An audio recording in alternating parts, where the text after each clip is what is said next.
what are some of the like best tips and tricks that you would say for this update? Best tips and tricks. Having a buddy and farming the feathers using the owl. Once the owl does start to come, it's pretty easy just for one guy to kind of be a guinea pig. And when the owl drops, and obviously when it takes back off, it'll drop a feather.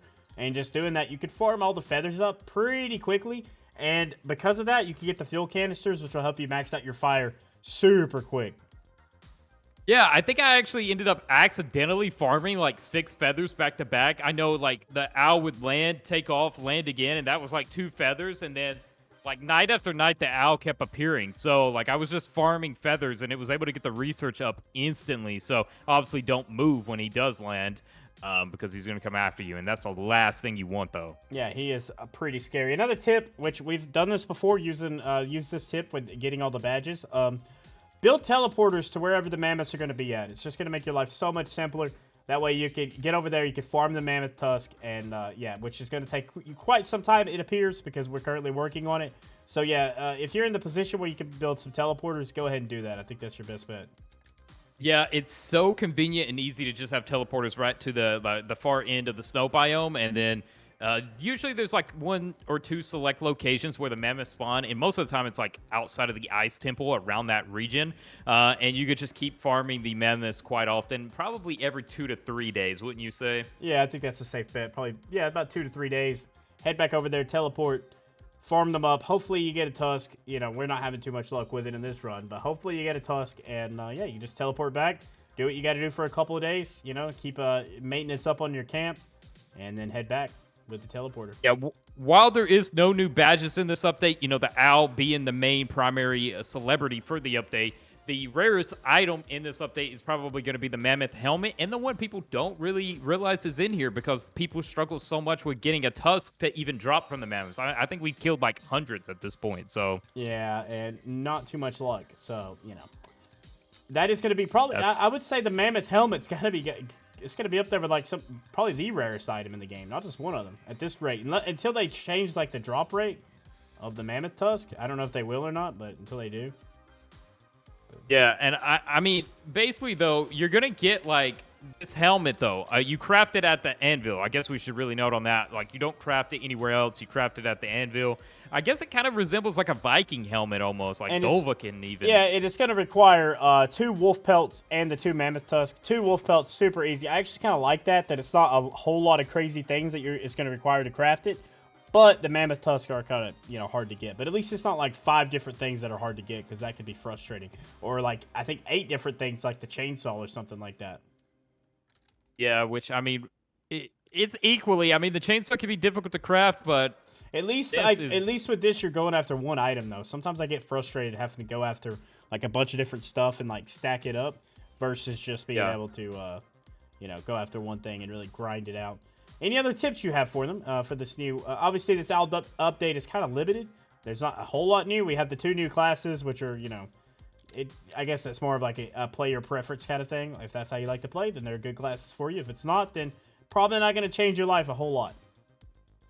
Yeah, the new classes are not like to die for. They're not like over the top amazing, but they are going to be good if you want to switch up your playstyle a little bit. Another essential tip that I would recommend at the beginning of the game, especially as the owl just brings itself into near your camp and around wherever you are, definitely getting back to farming those feathers. Make sure you take those feathers to the researcher that's outside of the thing now and constantly get those gas canisters, because usually finding those can be a little bit rarer further out into the map, and if you can just get those feathers, like we pick up like 3 or 4 feathers, and that's 3-4 gas canisters, and that is why it's so easier to get the fire upgraded now. Remember, if you sneak over to the ice temple, and you can actually, if you do have like some earmuffs or have the Arctic Fox helmet like we have, you can grab, I think, like 4 feathers from inside of there without having to fight everyone. Just go and grab them real quick, run back, and you can also use that to get up your fuel canisters. Another thing to note, these things are flammable, I believe, so do not get them close to the fire over here. Like, if you're just trying to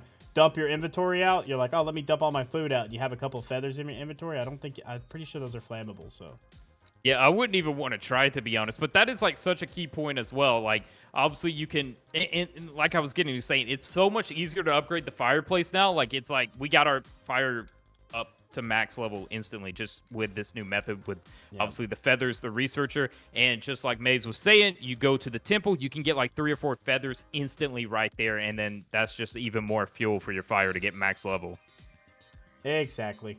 Not a whole lot in this new update, but I could see now that the fire's so easy to max out. I could see like we may have that we could talk about speculation in a whole other video, but I think it's about time to get another level on the fire. What do you think about that? I feel like that could be huge. Another level on the fire? That is definitely questionable. I mean, I definitely wonder where they're going to go with the next update and what else they're going to be expanding on as they're gradually just making the game more not difficult, actually. They've been really balanced with the updates, with the crafting and everything. I like the difficulty that things have been at with this, and I definitely have no complaints. But looking over the board, though, with tips and tricks, are we missing anything essential?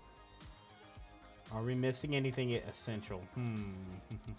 Well, I guess you can. A thing to note, whenever you do make the, I don't know if you said that. I don't think we hit on it.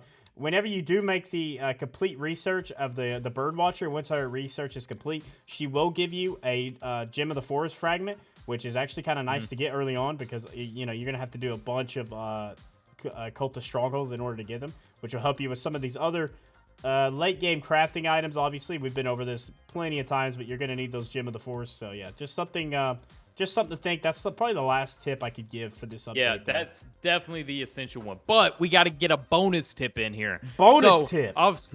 Bonus tip. So the bonus tip is actually something you told me about the pelt trader and how you can activate its trades when you're not even there. Oh, yeah, absolutely. A quick little tip. Do we have any? Let's just pretend this feather is a pelt, right? The pelt trader always roams around like right in here. So if you just throw like whatever pelt, let's say you got the alpha wolf pelt and you're like, well, I need to make the trade with him, but I also need to go farm mammoth tusk. Let's just use that for an example in the snow biome.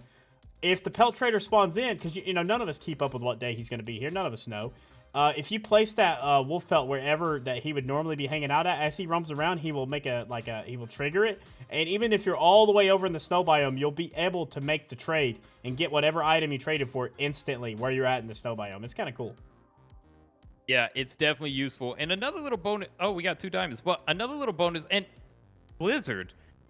I don't know. I don't know if it's gonna like snow heavy, but if you get disconnected from the game, do not worry. You can reconnect to your game that you were previously in. We had a couple issues and run-ins with that, obviously, and it's very helpful to be able to join right back in with your friends if you get kicked out with this new beta thing they're testing out. So it is a beta thing, guys. It is a beta thing. It can be a little buggy, like in this playthrough that we're in currently. We had 3 of the children found and rescued, and one of us timed out while carrying one of the children back, and the children is gone. So the child is gone. So yep.